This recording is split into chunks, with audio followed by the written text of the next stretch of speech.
ಏನೋ ಮುಖ್ಯಮಂತ್ರಿಗಳು ಅವ್ರು ಚೆನ್ನಾಗಿರ್ಲಿ, ಮೊನ್ನೆ ಯಾವುದೋ ಒಂದು ಕಾರ್ಯಕ್ರಮಕ್ಕೆ ಬಂದಿದ್ರು. ಬಂದಂಥ ಸಂದರ್ಭದಲ್ಲಿ ನಾನು ಅವ್ರಿಗೆ ಮನವಿ ಮಾಡಿದೆ, ಅಣ್ಣ ನಿಮ್ಮ ಜೊತೆ ನಾನು ಒಂದು 5 ವರ್ಷ ಕೆಲಸ ಮಾಡಿದ್ದೇನೆ, ಇಂಥ ನನ್ನ ಪರಿಸ್ಥಿತಿಗೆ ಗನ್ಮ್ಯಾನ್ ಕೊಟ್ಟಿಲ್ಲ ಅಂತ ಕೇಳಿದೆ.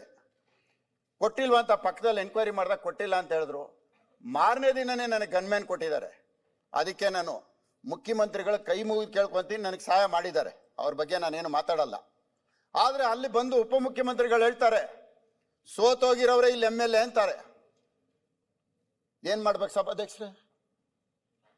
ನಾನು ಯಾರಿಗೆ ಹೇಳ್ಬೇಕು?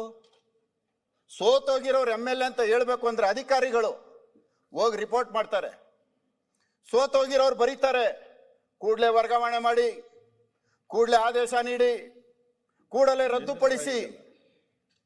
ಅಂದ್ರೆ ಜನಪ್ರತಿನಿಧಿ, ಜನಗಳ ಆಯ್ಕೆ ಮಾಡಿರೋರು ಪರಿಸ್ಥಿತಿ ಹಿಂಗಾದ್ರೆ